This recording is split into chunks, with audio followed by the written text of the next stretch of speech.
Abrieron la puerta de una ambulancia y estaba mi hermana. Yo podía ver que estaba sin vida. Una de las niñas llamó a tu hija. ¿Qué edad tiene la niña que llamó a tu hija?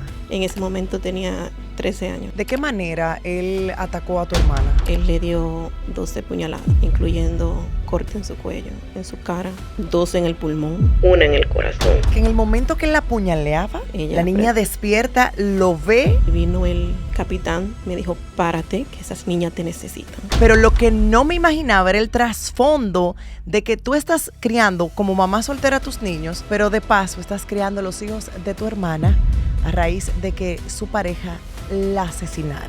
El día de la sentencia estaba bien molesta. En todo esto yo he aprendido que el criminal tiene más derecho que una víctima. ¿Cuál ha sido tu reto desde que tienes a tus sobrinas en tu casa? Verla diario, con el dolor de ver que ellas perdieron a su madre.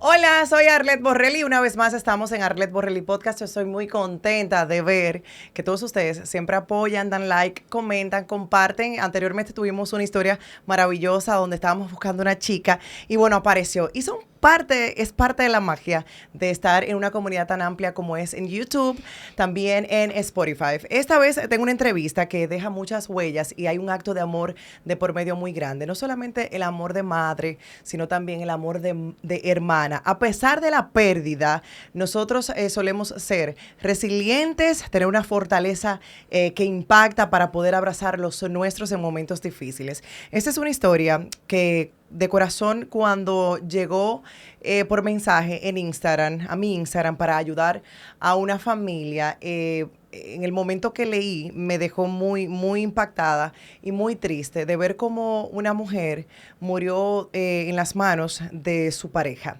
Y tengo el honor y el privilegio de tener una mujer tan fuerte, una mujer guerrera, una mujer que ha abrazado a sus hijos y a sus sobrinos en una historia que con honestidad nos va a poner a llorar un poco el día de hoy y también nos va a dejar muchas enseñanzas sobre de cómo cuidar a los nuestros y cómo proteger a los nuestros. Gracias, mi querida y distinguida Miss Rodríguez, por estar con nosotros. No, gracias a ti por ¿Cómo te tenerme sientes?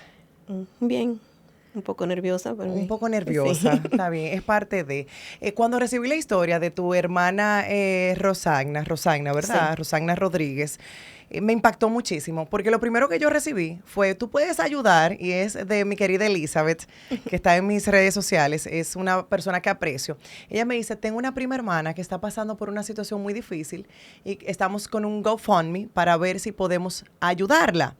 Pero lo que no me imaginaba era el trasfondo de que tú estás criando como mamá soltera a tus niños, pero de paso estás criando los hijos de tu hermana a raíz de que su pareja la asesinara. Yo quiero que tú me cuentes, ¿qué tú hacías ese día que recibiste la llamada de que tu hermana había fallecido? Era de madrugada, estaba durmiendo. Cuando mi hija mayor me llamó, que mi sobrina le había llamado a ella, que había pasado algo en la casa de mi hermana. Y yo de nada me puse algo y me fui para donde mi hermana. Cuando llegué allá, estaba la policía, las ambulancias, y obviamente no me dejaban entrar a la casa. Y yo le pedí a los policías que me dijeran que si mis sobrinas estaban bien. Y ellos simplemente me decían, no te podemos decir nada. Y me dijeron que me moviera. Cuando me moví, abrieron la puerta de una ambulancia y estaba mi hermana, ya sin vida. Yo podía ver que estaba sin vida. Me puse loca a gritar y comencé a decirle a la policía que él le había hecho a mi hermana. La policía me decía que me calmara porque las niñas no me podían ver así. En mi imaginación estaban los dos sin vida. Yo dije, él la mató y después se mató él, porque él es ese tipo de persona. Y vino el capitán de los policías y me dijo, párate, que esas niñas te necesitan. Y yo digo que fue Dios que me habló, porque desde ahí me limpié mis lágrimas y me paré. Y y esperé a las niñas. Rosalía, importante es saber que una de las niñas llamó a tu hija. ¿Qué edad tiene la niña que llamó a tu hija? En ese momento tenía 13 años. 13 años. Y ella, de casualidad, fue parte visual de el atroz asesinato. Sí, ella hasta trató de que él parara, tirándole una mochila para que él parara. Y no paró, ella vio parte. ¿De qué manera él atacó a tu hermana? Él le dio 12 puñaladas. 12. 12 más 9 diferentes heridas, incluyendo corte en su cuello, en su cara, en su muñeca. Las puñaladas fueron tan profundas que fueron 3 pulgadas de profundidad, 2 en el pulmón, 1 en el corazón y 3 en la espalda. Dios mío, el tema del feminicidio es una raíz amarga que estamos viendo en toda América Latina, principalmente en República Dominicana, pero ustedes residen en Nueva Jersey, tengo entendido. Correcto. ¿Todo esto pasó en cuál zona de Nueva Jersey? En Perth Amboy. En Perth Amboy. Uh-huh. Estoy impactada. En el momento que la niña llama a tu hija vive contigo? Sí. ¿Y qué edad tiene tu hija? En ese momento 20 años. ¿Y a qué hora aproximadamente fue que llamó la niña para avisar lo que estaba sucediendo? Casi las 3 de la mañana. 3 de la mañana. Uh-huh. ¿La niña sabía que la madre ya estaba muerta?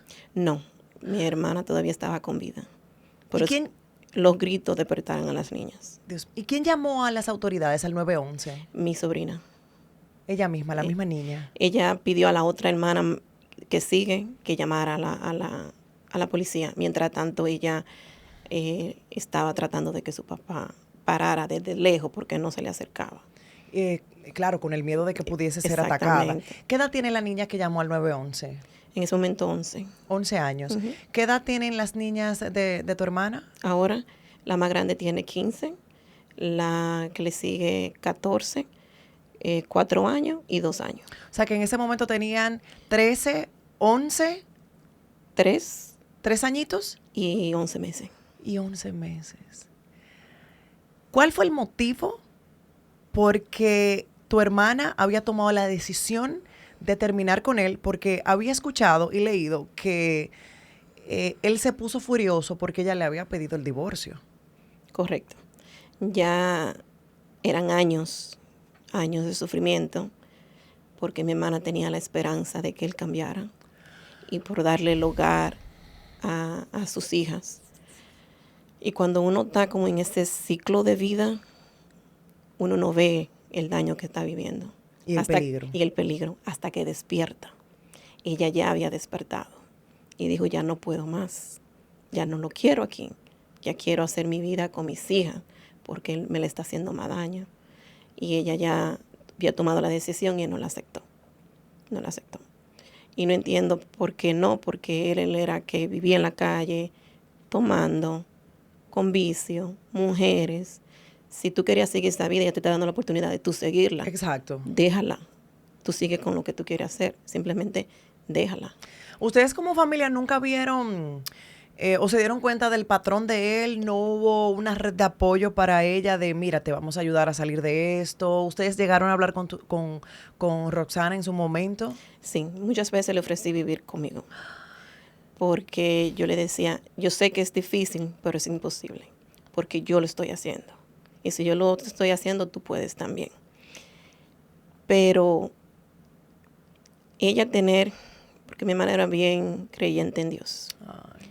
Eso yo digo que consejo de personas cercanas a ella que están en ese mismo camino, como que le aconsejaban que había que luchar por su esposo, por su matrimonio, que él iba a cambiar. Pero tú no cambias si tú no quieres hacerlo. Dios no hace magia. Al menos que tú abras tu corazón a cambiar, tú no cambias. Y ella ya se había dado cuenta de que eso no iba a pasar. O sea, tú entiendes que el camino de la fe es porque la persona lo decide, no porque otro está esperando que pase. Correcto, no, tú tienes que tomar esa decisión. Eso es tu decisión personal con Dios. Nadie te va a decir que lo haga. y tal vez el miedo o tal vez ella se impuso a la vida pensando que era la vida normal, pero ella trató muchas veces de salir porque él se iba de la casa por tiempo y él volvía. Entonces él volvía al mismo ciclo de me voy a portar bien, voy a cambiar, sus lágrimas, ella le creía. Él se portaba bien tal vez unas cuantas semanas y volvía a lo mismo. Y así fue, yo voy a decir, unos 12, 13 años viviendo de esa manera. ¿A qué edad murió tu hermana a manos de este Faltaban hombre? 3 días para ella cumplir 40 años, 40. 39 años. ¿Cuál es el nombre de él? De él es Wellington Leonardo. Wellington Leonardo. En el momento que pasa esta desgracia, que la niña tiene el valor de llamar al 911, la pequeña y la mayor llamar a tu casa para decir lo que estaba pasando, que tú llegas, ¿quién te da el reporte de todo lo que pasó y qué te dijeron en ese mismo instante? Sé que el capitán, el teniente o capitán, Capitán. sí, te dijo, ten fuerzas por tus sobrinas, pero ¿alguien te explicó en ese momento qué era lo que pasaba? ¿Lo arrestaron en ese mismo instante? No, nadie decía nada. Yo simplemente sabía que mi hermana no tenía vida porque la vi, pero ellos no decían qué pasaba. Hasta que después llegó mi papá y a él le dijeron, su hija no está con vida. A él se lo dijeron, a mí nunca me lo dijeron. ¿Qué pasó con tu mamá y tu papá en ese instante? Mi papá y mi mamá están separados de que yo tengo uso de razón. Okay. Pero mi papá tiene su segundo matrimonio y una relación muy bien. No se llevan bien, todos convivimos como familia. Mi papá en ese momento, todo estaba como que no lo creían, ¿no? Lo que estaba pasando. Estaban en choque. Había un momento que decía, no, nos vamos a despertar de esta pesadilla. Hasta que después tuvimos que ir todas a las policías con las niñas para que ellas dieran sus declaraciones. Y todavía en mi cabeza yo digo, no, ella no está muerta. Ella no está muerta. Hasta ahora yo todavía pienso que ella no está muerta. Pero no es la realidad. Entonces ya después me junto con mi papá. Y me dice, ella está muerta. Y yo digo, no, ella no está muerta. Que sí, yo que no. A mi mamá le tuve yo que dar la noticia. ¿Y en qué momento le diste la noticia? Ya el otro día, ya bien temprano en la mañana, si no me equivoco eran 7 u 8 de la mañana porque todavía estaban en la policía. Yo no dejé a mi sobrina sola, yo me quedé con ella hasta que terminaran. Y llegué y le di la noticia a mi mamá. Y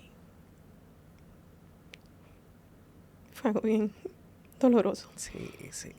El dolor más grande es el de una madre perder un hijo. Se volvió loca. Y más que ellas eran bien unidas. Bien unidas. Qué triste.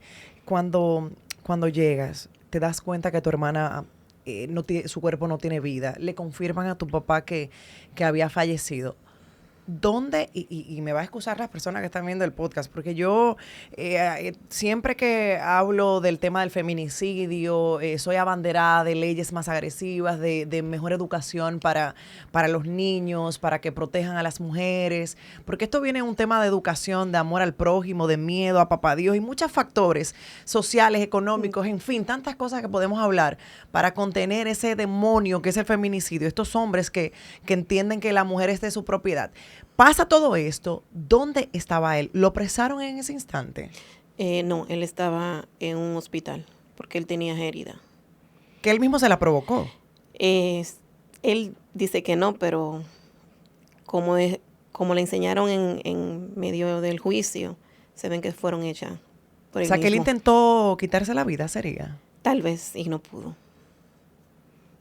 Tal vez se la hizo para hacer pasar que fue defensa propia. Cuando se llevan el cuerpo de tu hermana a la morgue, él al hospital, ¿qué pasa con las niñas? O sea, ¿cuál es el proceso que se vivió en ese instante?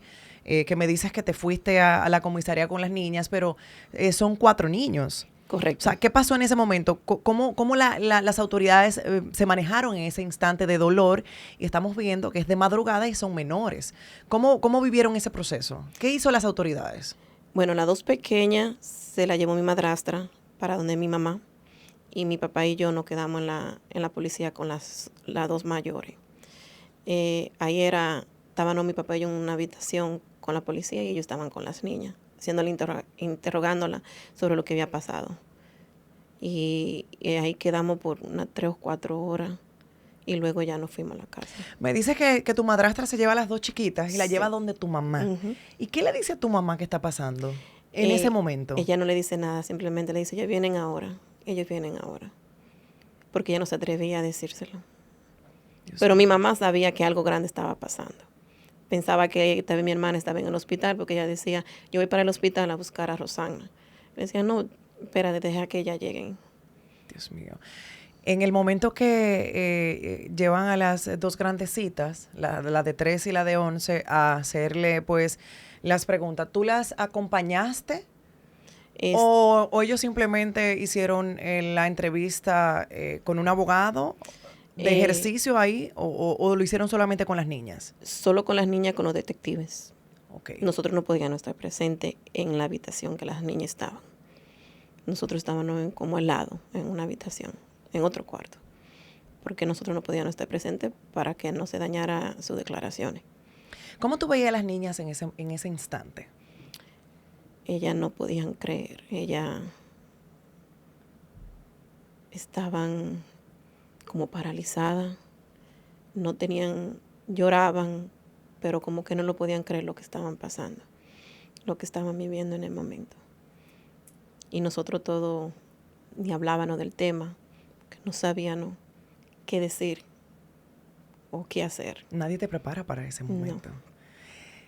Me llama mucho la atención y para que ustedes más o menos conozcan un poco más de la historia, quisimos exponer esta historia porque muchas familias lastimosamente pasan por procesos tan difíciles de perder a una gran mujer, a una madre en el seno familiar. Y en el caso de ustedes, mamá de 4 niñas. Es que es algo que tú dices, Dios mío, ¿cómo puede pasar esto? Y cómo un hombre se le pasa por la cabeza quitarle la vida a una mujer que aparte es la madre de tus hijos.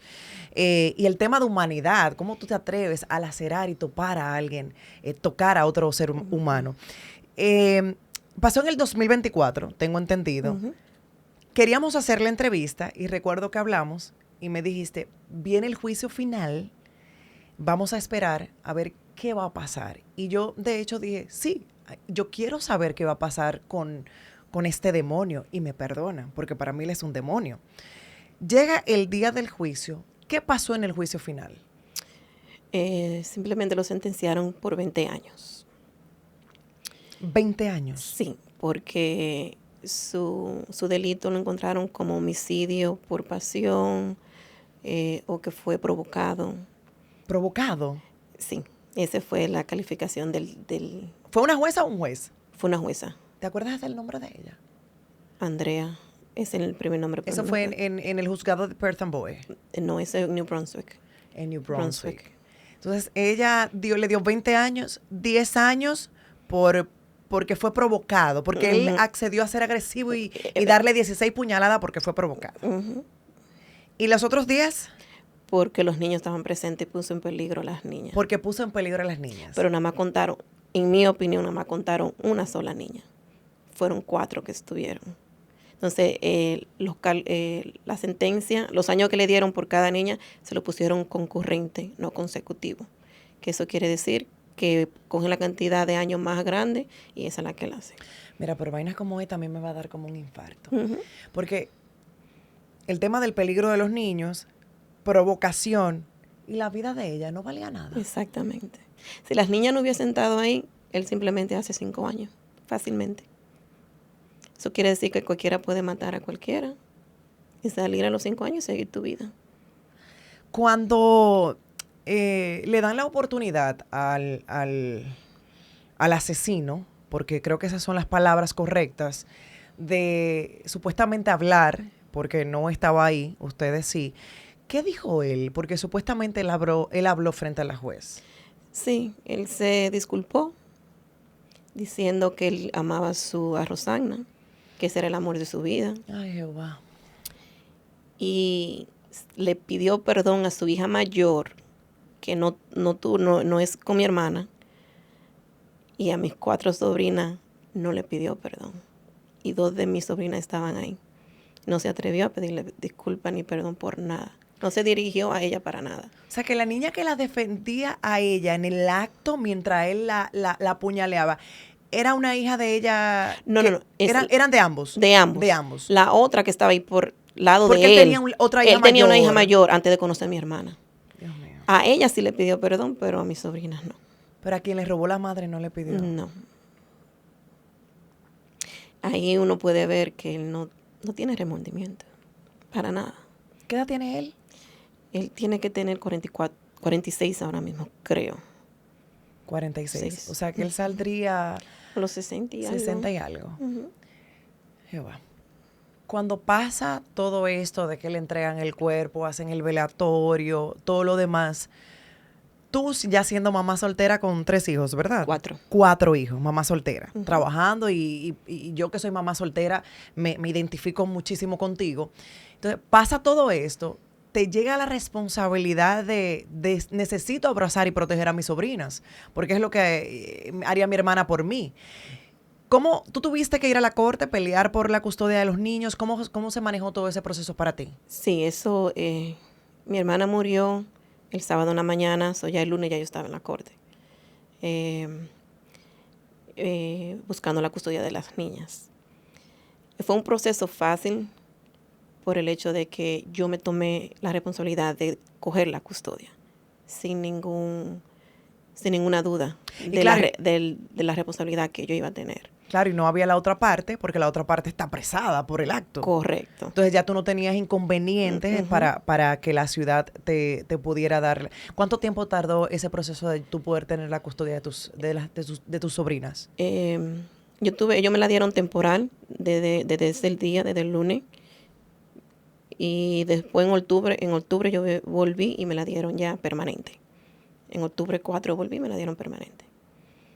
Y ya yo tengo la custodia permanente, pero ahora quiero adoptar a las niñas. Que es ya diferente. Diferente. ¿Cuál es la diferencia? ¿Te han explicado cuál es la diferencia? Por ahora es simplemente que yo soy la tutora legal. Si la adopto, ya vienen siendo ya basada como son mis propias hijas. ¿Y tú puedes tomar decisiones? Correcto. En todo el sentido de la palabra. Correcto. ¿Y qué tan fácil o difícil se te ha hecho este proceso de iniciarlo? ¿O ya lo iniciaste? No, yo hablé ya con la abogada.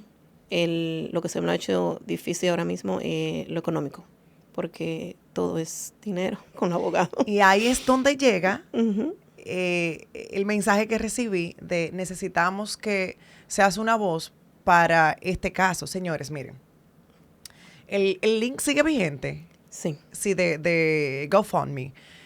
Nosotros vamos a dejar aquí debajo en la entrevista el link para que usted pueda hacer su donación.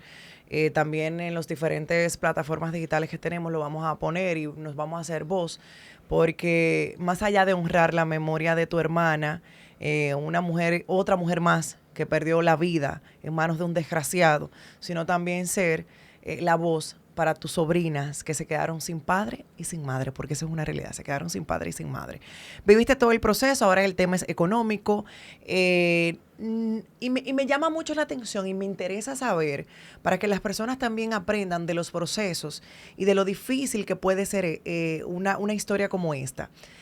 Cuando te dan la niña, obviamente hay un desenlace, hay una historia de terror detrás.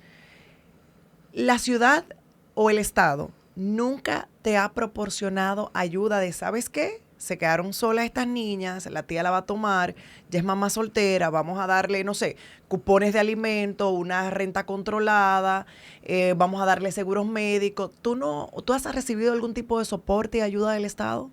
No, porque según ellos yo me paso sobre el límite con mi income.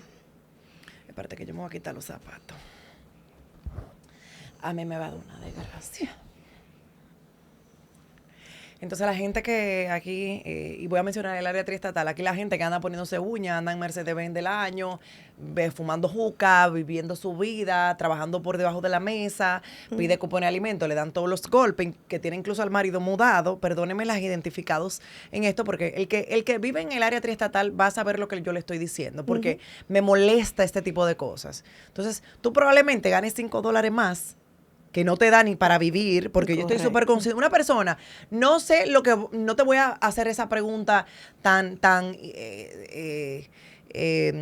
indiscreta de decirte cuánto ganas, no lo voy a hacer, pero para que ustedes tengan una idea, una persona que gane $100,000 hoy día y paga, por ejemplo, $3,000 de renta, estamos hablando que más de la mitad del sueldo se le va en la renta. Imagínense comprar comida, ropa, educación para 8 niños. O sea, tú tuviste que cambiar tu formato de vida para arropar a esas niñas y no te dan ayuda. No, para nada. Cuando yo fui a buscar la custodia de ellos, DAIFES, porque DAIFES tenía que entrar por el hecho de lo que pasó, me dicen, ¿tú estás segura de lo que estás haciendo? Porque si tú coges la custodia, nosotros no te podemos ayudar. Yo le dije, ok. Pero yo no estaba pensando en ayuda, yo estaba pensando en el bienestar de las niñas, en la seguridad de las niñas, en que ellas se sintieran que van a estar seguras. Y yo simplemente dije, no me importa que no me ayuden, yo si tengo que trabajar hasta 2 trabajos lo hago, pero mis niñas se quedan conmigo, porque yo sé que mi hermana haría lo mismo por mí. ¿Tú tienes más hermanos? ¿O eran ustedes solamente ustedes dos? Nosotras 2 de madre y padre. Ok. Pero sí tengo 3 hermanos por parte de mi papá. ¿De parte de la familia en algún momento has tenido algún tipo de ayuda, etcétera? Sí, la familia mía sí. Son con ellos que me ayudan. Mi familia no me ha dejado sola. Si no fuera por ellos, no sé dónde estaría. Y esto es algo que es una de las cosas como que más me preocupa, porque ya cuando uno no está en el plano físico, ya uno desapareció y uno no siente y no padece. Pero cuando tú sabes que ya la madre no está, el padre no está y esos niños se quedan ahí, el tema de lo económico es muy importante, pero lo emocional, ¿cuál ha sido tu reto desde que tienes a tus sobrinas en tu casa? Verla diario a diario, con el dolor de ver que ellas perdieron a su madre. Cuando celebramos cumpleaños, veo la tristeza. Solo ella caminando en la casa, veo la tristeza que ellas llevan.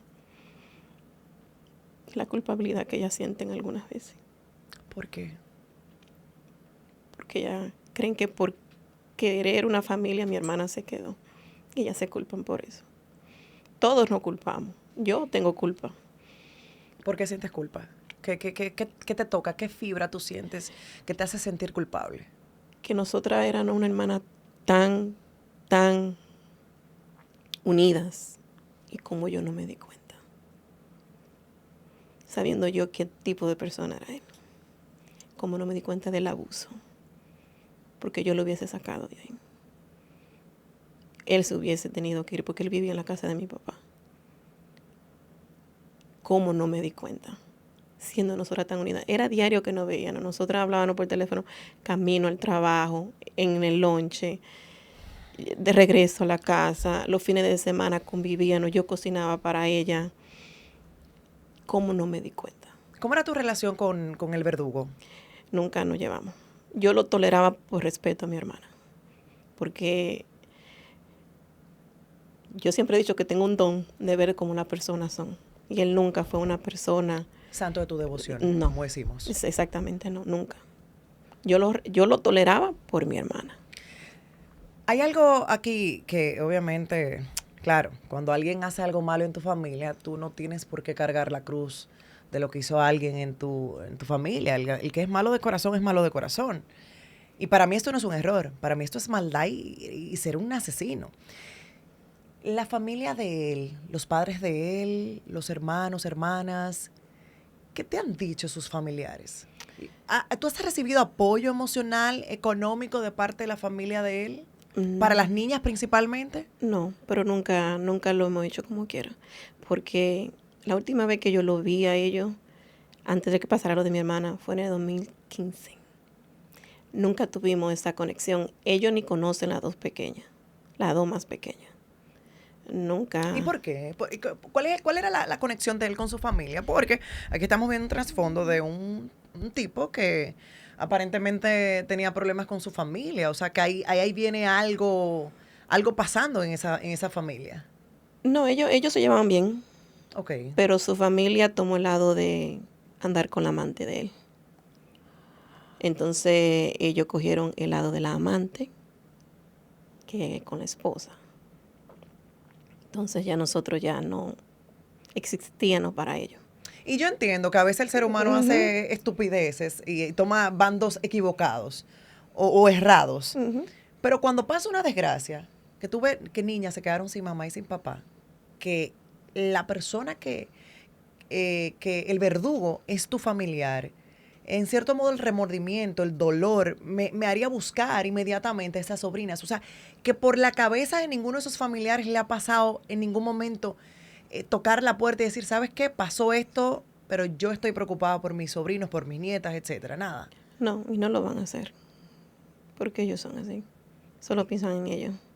¿Y ellos fueron al juzgado el día de la Sí, corte final? Sí, ellos fueron todo lo largo del juicio. Y a la sentencia, sí. Y también actuaban como que nada pasó. Mejor hubo un comentario de que nosotros ya debemos de movernos del tema, que ya tenemos que seguir con nuestra vida. O sea, que él mató un perro. Exactamente, así que ellos actúan. A mí me va a dar una vaina aquí. Yo vi que el día de la corte ustedes fueron con unos t-shirts. ¿Qué decían el mensaje? Domestic violence don't hurt, o love don't hurt. En esos pasillos que ustedes encontraban a los familiares de él, ¿hubo en algún momento algún enfrentamiento, discusión, señalamiento? No por parte de nosotros, pero de ellos recibían muchas risas. Como que ellos estaban en una fiesta, se reían. Nosotros nos sentíamos como que era de burla, porque si alguien perdió la vida de tu familiar, tú no tienes por qué reírte a carcajadas sabiendo el dolor de la otra familia. Quizás usted no esté creyendo en nadie, quizás usted no cree en Dios, yo sí. Y Dios no deja a nadie en humillación. No, a nadie. Dios no deja a nadie en humillación. A nadie. Y menos una hija de Dios como era ella. De Dios, sí. Y estamos muy conscientes de que nosotros estamos en un plano físico que tiene su tiempo de vida, porque hoy tú y yo estamos aquí, mañana quizás no, y cumplimos con nuestro rol en la tierra. Lo atroz de eso es que sea una persona que te quite tu tiempo en la tierra, que fue lo que él hizo, y ver que hay personas que lo celebran. Todo en esta vida se paga, gente. Y hay gente que de verdad me vuela la cabeza mientras mi cerebro va procesando todo esto, porque soy mujer, tengo hermanas, mi mamá, tengo una hija, y yo pensar todo lo que ustedes han vivido, o sea, me rompe el corazón. Tus sobrinas, en el momento que pasó todo, 4 niñas, pero las 2 pequeñitas estaban muy chiquititas, entonces todo quedó fresco en la memoria de las 2 grandecitas. ¿Tú has podido conseguirle ayuda psicológica a ellas para ir llevando el duelo y el proceso? Sí, ellas están en terapia. No tan frecuente como al Como al principio, principio. pero sí, todavía están, sí. ¿Qué te dice el terapista? Que ellas lo han tomado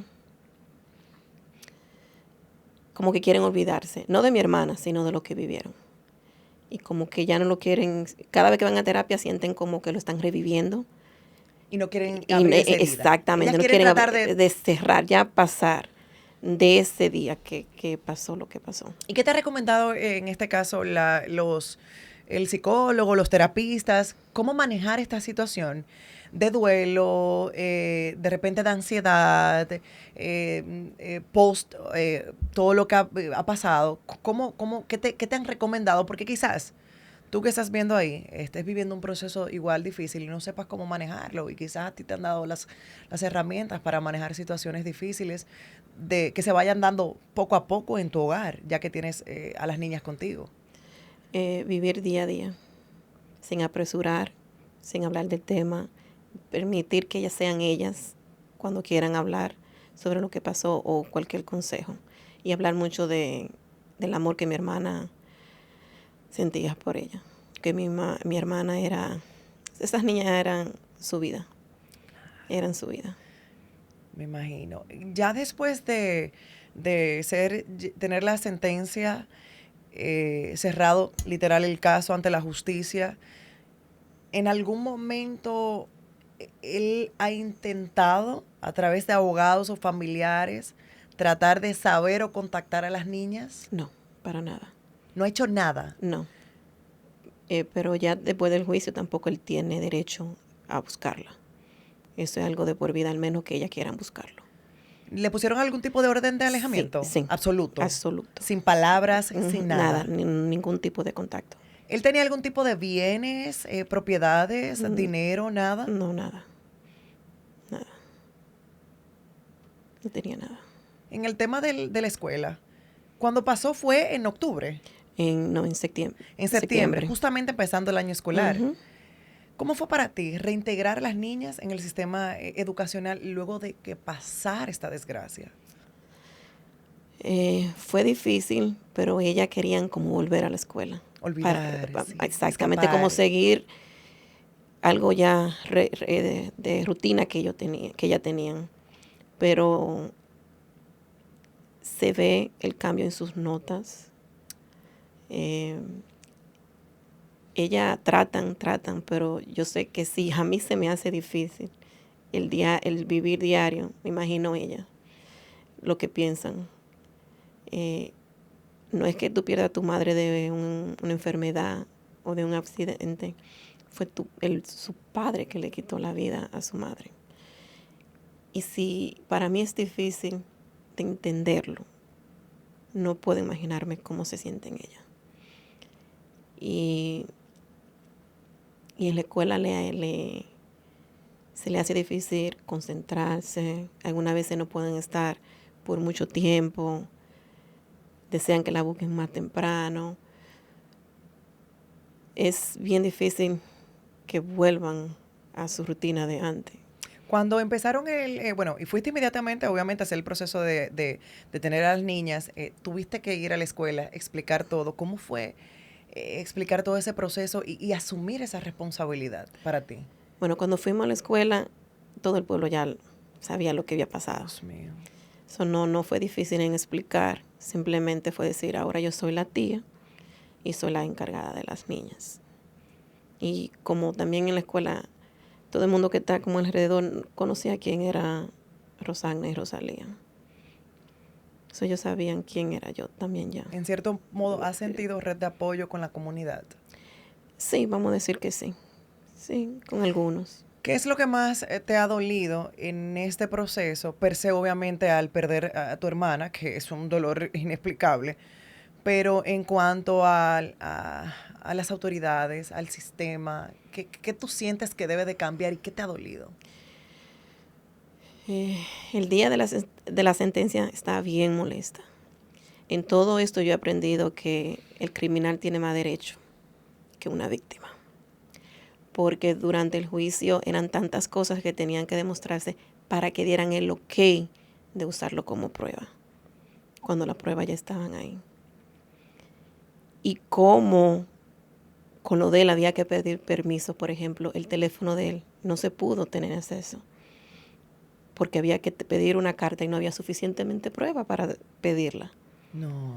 Entonces son cosas que yo digo, ¿cómo no? Si él fue quien le quitó la vida. Pero ellos sí pueden tener el teléfono de mi hermana.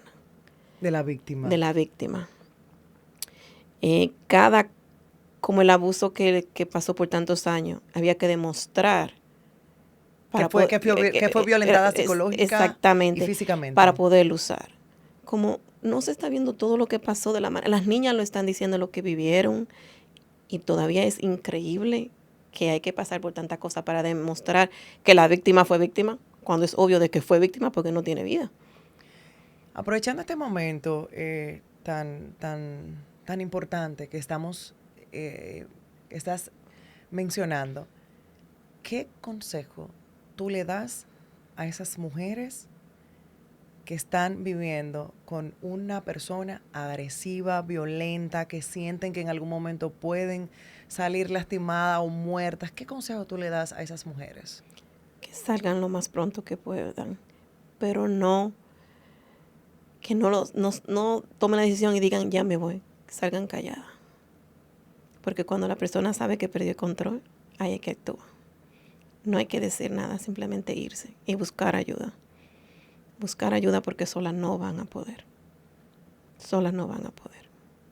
Cuando tú dices sola no van a poder, a qué te refieres? Que necesitan ayuda de familia, de cualquier persona, porque Del Estado que del lo Estado, proporciona. Usted puede llamar al 311 en Nueva York, al 911, al 211 en el Estado Jardín, al 211 en Connecticut. Son líneas que tienen líneas habilitadas para ayudarte y darte incluso hasta albergue. correcto, porque si la persona, tú le dices me voy, va a volver de nuevo a controlar, porque cuando sabe que no tiene el control, va de nuevo a querer convencerte de que voy a cambiar, voy a ser mejor, y simplemente lo hace y vuelve a caer de nuevo, y no va a salir de ese ciclo. Le dimos el consejo, le diste el consejo muy sabio a las mujeres que están en esta batalla.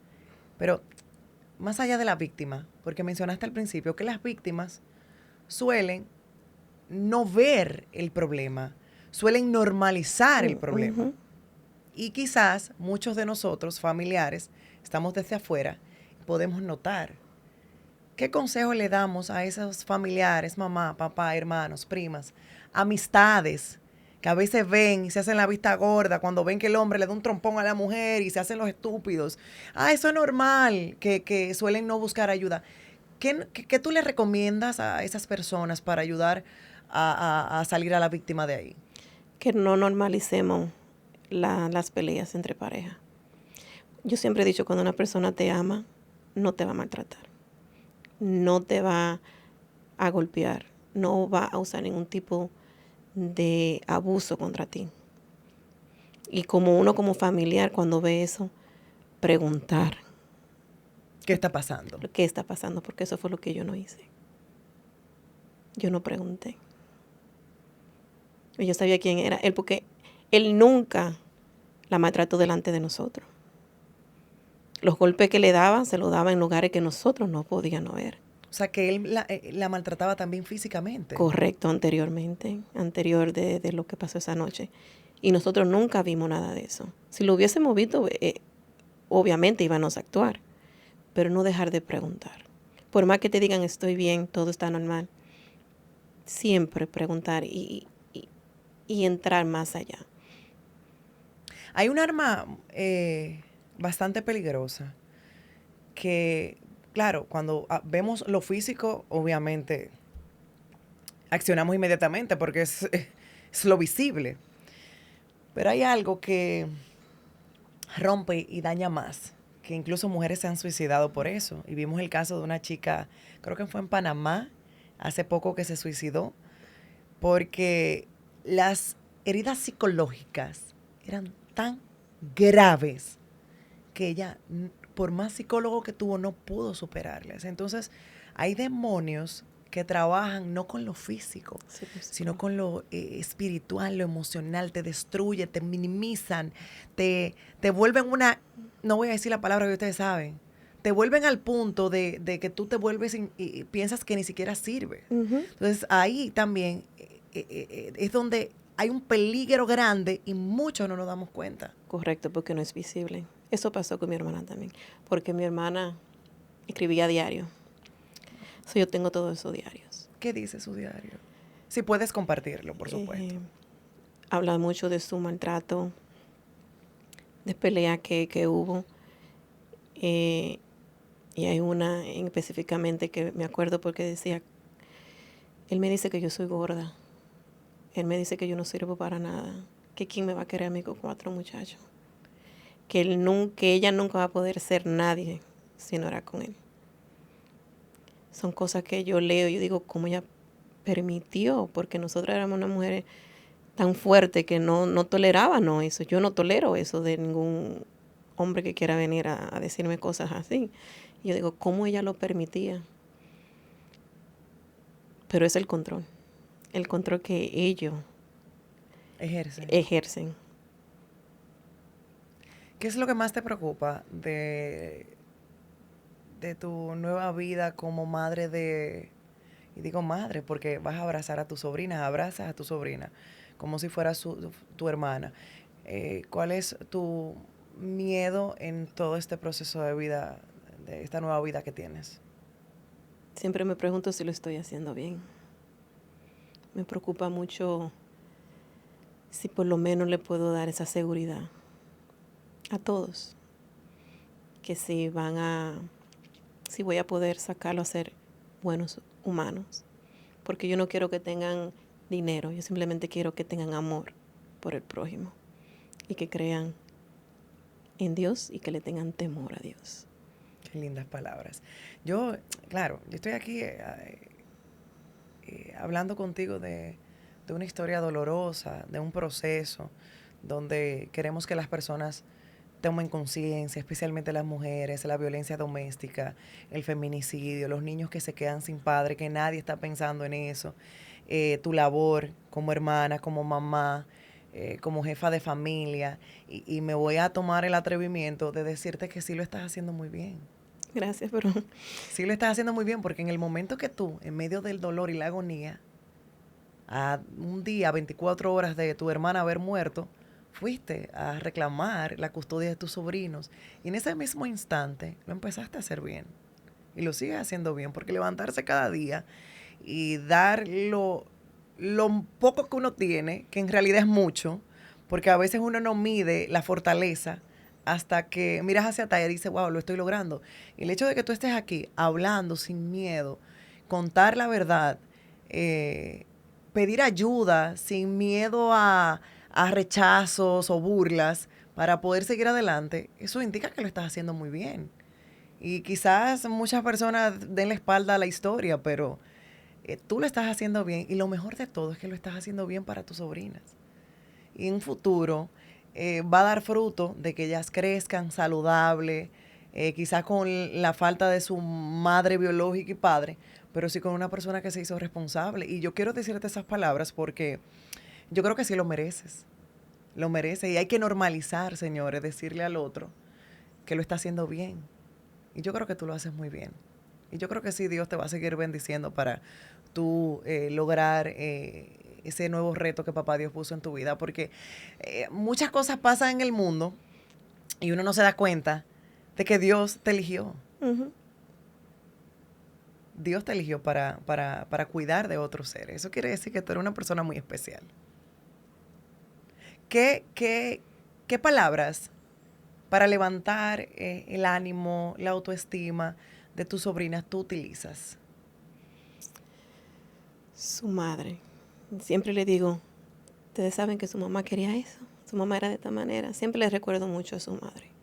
No, aunque yo sea la que la estoy criando ahora, siempre le recuerdo que su madre es su madre. Y ella siempre me dice, sí, yo sé. Y verla que ella saben quién fue su madre, sin importar lo que haya pasado, y que no la recuerdan simplemente por cómo ella perdió su vida, sino quién fue ella en verdad. Eso me llena el día siempre. ¿Cómo ha sido el crecimiento de las dos pequeñitas? Porque gracias a Dios no vieron esas escenas como las dos grandecitas, que qué tristeza. Pero ¿cómo ha sido la evolución de las niñas? Bueno, la de 3 años en el momento cuando pasó sí vio. Ella fue la que despertó a las grandes. Espérate. Ay, Señor Jehová. ¿Cómo así? La de 3 años despertó a las grandes y le dijo lo que estaba pasando. Uh-huh. Hay días que ella me relata lo que vio. Y no tengo palabras ni para... ¿Qué te dice la niña? ¿Qué hizo la niña? Ella simplemente me dice, oh, Shalia, my dad killed my mom. And it was a lot of blood on the floor. Yo me quedo, no sé qué decir. Ella en el momento que pasó, ella perdió la comunicación, como no hablaba mucho con nadie. También fue a terapia. Fue trauma, obviamente. Exactamente, un trauma. También fue a terapia. Y ahora mismo no está porque la muchacha refirió que pararan un poco. Para que ella descansara. Para que ella descansara, exactamente. Sí. Pero ella también va a terapia. La que obviamente no vio nada fue la recién nacidita. Correcto, porque tenía 11 meses y esa no salió de la habitación. Que en el momento que la apuñaleaba, ella la niña despierta, lo ve, se para de su camita y busca a las hermanas. No, porque el accidente pasó en la cocina.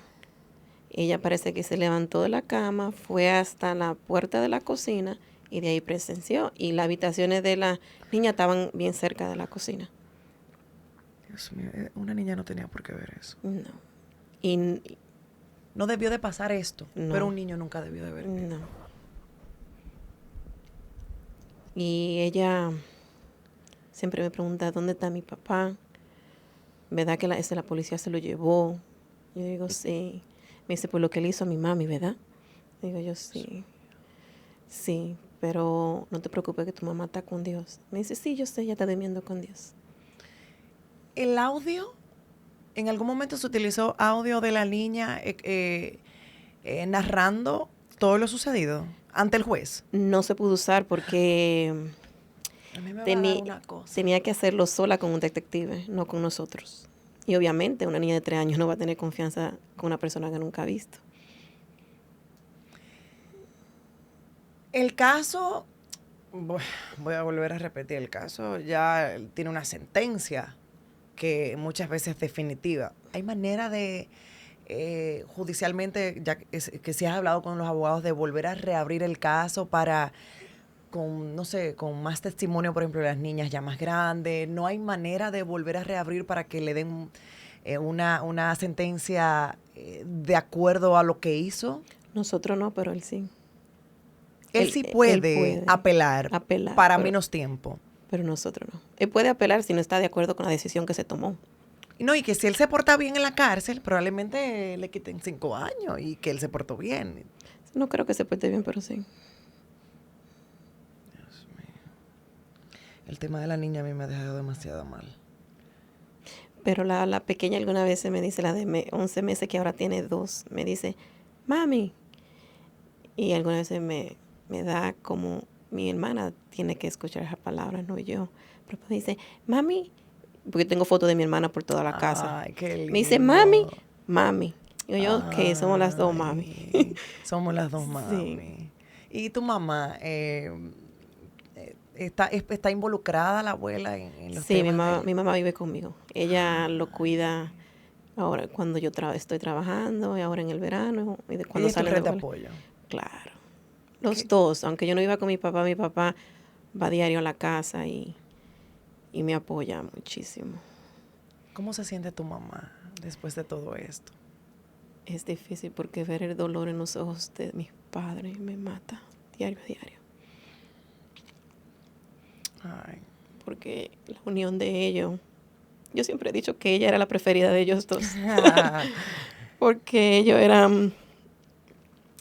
tenían buena comunicación. Buena comunicación. Sí. Y mi hermana siempre estaba en comunicación con los dos. Y me sorprende porque después de la muerte de mi hermana, yo tengo el celular de ella todavía. Y así alguna vez me pongo a escuchar su voz y me pongo a leer los mensajes. Y digo, wow, ella hablaba con mi papá todos los días. Y tú no. Y yo no. Y yo no. Y ella para cualquier cosa decía, papi, necesito que me cambie la luz de un bombillo. Yo no, yo la cambio yo. Entonces, eso yo digo, wow, ya veo por qué eran de la manera. Y para más emoción, mi papá y mi hermana compartían el mismo cumpleaños. Oh, wow. Y mi abuelo, que también falleció. Él falleció de enfermedad. Cumplían los 3, siempre lo celebraban todos los cumpleaños juntos. Ay, eso también le ha provocado un vacío muy grande a tu papá. Correcto, y después de la muerte de mi hermana, él no quiere ya cumpleaños, porque le recuerda. Sí. Todos nos recordamos, pero él lo vive, como ya no tengo a mi hija celebrando conmigo. Sí. Ahora el reto es que las niñas crezcan saludables, bien. Correcto. Emocionalmente bien, estable. Y dicen por ahí que Dios, como mencionas tú, un día a la vez irá sanando los corazones. Hasta sí. Nosotros poder entender los designios de la vida, aunque a veces no lo queremos, pasan sí. y debemos de aceptarlo. O la vida nos obliga a aceptarlo. Yo te agradezco de manera infinita que tú hayas tomado de tu tiempo, venir a grabar la historia, contar lo que le pasó a tu hermana para que otros puedan ver, aprender, salir de círculos de violencia, proteger a sus hijos. Porque, mujer, a veces uno no está pendiente a lo físico. Quizás lo físico ya no importa, pues si yo me muero mañana no me importa. Ahora, ¿qué pasa con mis hijos? Yo creo que Ujú. de ahí debe de partir la necesidad de nosotros salir de un círculo dañino, pero siempre buscando ayuda como lo has mencionado. Voy a volver a repetirlo. Nosotros vamos a dejar aquí debajo el GoFundMe, que es cierta ayuda que tú necesitas para el tema de la adopción de las niñas, para qué más quieres destinar el dinero, para que la gente conozca un poco y sepa cuáles son las necesidades que tú tienes como cabeza de familia, no solamente con tus 4 niños, sino con las 4 niñas de tu hermana. Para saber que las niñas tienen un futuro y no tener esa preocupación de que qué debo pagar este mes para hacer esto, para tener tranquilidad, para que yo pueda apoyarla más emocionalmente, que está enfocada en el trabajo. Porque obviamente voy a seguir trabajando, Sí, claro. pero para yo poder un poquito despejar la mente de preocuparme económicamente y estar más emocionalmente. Porque yo también estoy derrotada, pero tengo que seguir. ¿Cómo te sientes hoy día? ¿Cómo te sientes? Hay días que, bueno, yo lloro diario. Yo todavía, porque yo siento que yo no he podido llorar a mi hermana porque tuve que enfrentar la responsabilidad y yo no puedo estar derrotada si quiero subir las niñas. Yo tengo que seguir luchando y muchas veces pongo mis sentimientos al lado porque no tengo tiempo para sentarme y llorar en un mueble. Tengo que seguir. Tú no has vivido el duelo. Yo no he vivido el duelo. ¿Nunca has buscado ayuda para ti, emocionalmente, Sí, psicólogo? sí, Sí. sí. ¿Y qué te dicen? Me dicen que tengo que despertar porque para mí mi hermana no está muerta. Claro. Imaginarlo me vuela la cabeza. O sea, yo aquí, este es un momento donde las palabras no me salen a mí tampoco. Voy a tratar de hacer lo posible, pero sí, si estás viendo esta entrevista, quiero que la compartas, porque ahora mismo lo más importante es que las niñas y tus hijos crezcan bien, porque ahora somos una familia y hay que tirarse adelante, no solamente las 4 niñas, sino los tuyos, Sí. que han tenido que ceder el amor de madre a sus primitos. Y eso es algo lindo porque son muchos hermanos ahora. Sí. ¿Qué se necesita? Se necesita pagar renta, se necesita comprar comida, se necesita la educación, se necesita pagar psicólogos, se necesita juntar dinero para la universidad de 4 muchachos. De ¿Ok? 8. De 8. Bueno, de 7, porque la grande ya. De 8. Porque gracias a Dios, unos van adelante y otros van atrás, ¿verdad? Porque por lo menos hay diferentes edades. Pero el reto es el mismo. Entonces, si usted está viendo esta entrevista, yo quiero que ustedes sepan que si nos unimos, oye, y quizás no es mucho, quizás 5 o 10 dólares, pero si lo compartimos va a llegar a muchos corazones y vamos a poder ser parte de hacer crecer a estos jovencitas y jovencitos. Tú tienes varones, ¿verdad? Tengo 2. 2 varones, sí, porque los tuyos siempre lo he dicho más o menos neutral, porque no te había preguntado si tenía varones, porque sé que tu hermana tuvo 4 hembras. Entonces, somos mucho en la manada y necesitamos tu apoyo. Esta es una historia que nos hace despertar dónde estamos, hacia dónde vamos, la importancia de la familia, la importancia de saber elegir, la importancia de educarnos para salir de círculos donde impera la violencia psicológica, física, sexual, entre otras. También donde aprendemos sobre la fortaleza y el amor de la familia. En este caso tú, que te has convertido en la madre para tus sobrinas, y eso demuestra que la importancia de las hermanas, de las tías, de las abuelas, porque sí somos. Siempre te he dicho que las hermanas son la segunda madre. Y así ya también yo veo a mis hermanas, que de hecho, hay veces que uno tiene conversaciones en el seno familiar que uno lo dice, que uno lo ve como una locura. Pero a veces hay que normalizar la muerte. No de manera agresiva como lo tuvo tu hermana, porque Dios mío, eso no debió de pasar nunca. Pero sí de que vamos a faltar en algún momento en el plano físico. Y yo a veces hablo eso con mi hermana y le digo, mira, si me pasa algo, tú sabes que mi hijo es más pegado a ti que a la otra. Entonces, uno habla eso y uno nunca se pone a pensar de que hay realidades que sí van a estar en algún momento o pueden estar y nosotros debemos estar preparados. Y mucho más el saber de que tenemos personas en nuestro círculo que sí están dispuestas a ayudarnos a salir de un problema o de una situación de violencia. Es momento de despertar. Si algo está pasando en tu familia, es momento de abrir los ojos.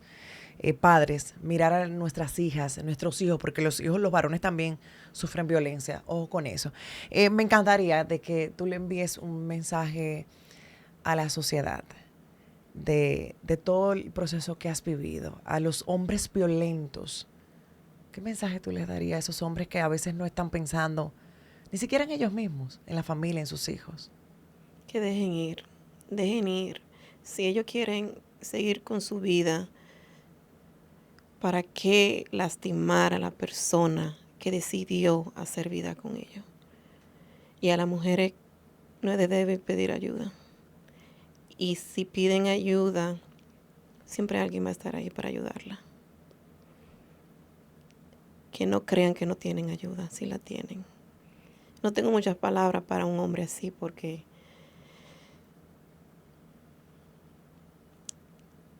le tengo un poco de rencor.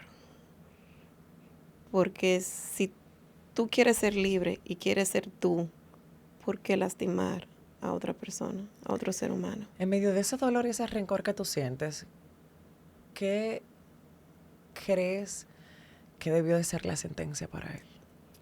No hay un número que a mí me complazca, porque nada va a devolver la vida de mi hermana. Simplemente siento que no tomaron en cuenta las vidas de las 4 niñas, que las sentencias de ellas son de por vida. La de él tiene un día final.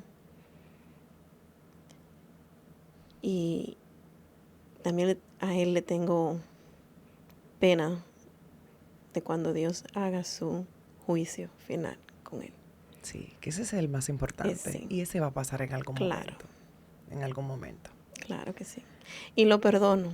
Se lo dije a él, te perdono. ¿Tú tuviste conversación con él? No, en la sentencia. No porque te lo merezca. Simplemente que yo no tengo tiempo para odiarlo. Mi corazón ahora mismo está puesto para sacar 8 niños adelante, no para tener odio. Cuando tú dijiste esas palabras, ¿él te llegó a mirar a los ojos? No. Pues yo no lo hice por él, lo hice por mí. Porque gracias a Dios estoy conociendo de Dios. Amén. Y sé lo bello que es el perdón. Muy lindas palabras. Y Dios obra. Claro que sí. Y va a seguir obrando Yo sé que sí. al bienestar tuyo y de los 8 retoños que tienes. Te agradezco, Rosalía, por permitirme utilizar tu voz, tu historia, para que llegue a más familias. Y agradecerte que hayas tomado de tu tiempo, y voy a retomar lo que decía anteriormente, que creo que lo dejé a mitad, de que tú salieras de casa con tantas responsabilidades, con las niñas, los niños, y sacar de tu tiempo y mostrarle al mundo tu dolor, pero también tu fortaleza. Y eso te hace muy grande. Gracias. Gracias a ti por dejarme venir a decir mi historia. Y no solamente eso, yo creo que esta no es la primera vez, porque lo voy a volver a mencionar las veces necesarias, las veces que sea necesario, tocar puertas. Yo siempre estaré ahí a la orden. No tenemos mucho, pero lo vamos a lograr. Sí. Entonces, me alegra mucho de que te atrevieras a tocar puertas. Y tú que estás viendo Arlet Borrelli Podcast, también te invito a que entres el link, que compartas y que todos los cortes y esta historia llegue a más personas, para que despierten, pero para que también apoyen a Rosalía en memoria de tu hermana. Y gracias. Gracias. Y bueno, una vez más, gracias por estar en Arlet Borrelli Podcast. Recuerden compartir, comentar, darle like, suscribirse, no solamente en YouTube, sino también en Spotify. Nos vemos en la próxima historia, y yo espero que me perdonen ciertas palabras que dije o ciertos pensamientos. Es que para mí fue una historia muy fuerte y me tocó mucho, entonces a veces solemos perder los estribos. Gracias por ver la historia y nos vemos en la próxima. Besitos.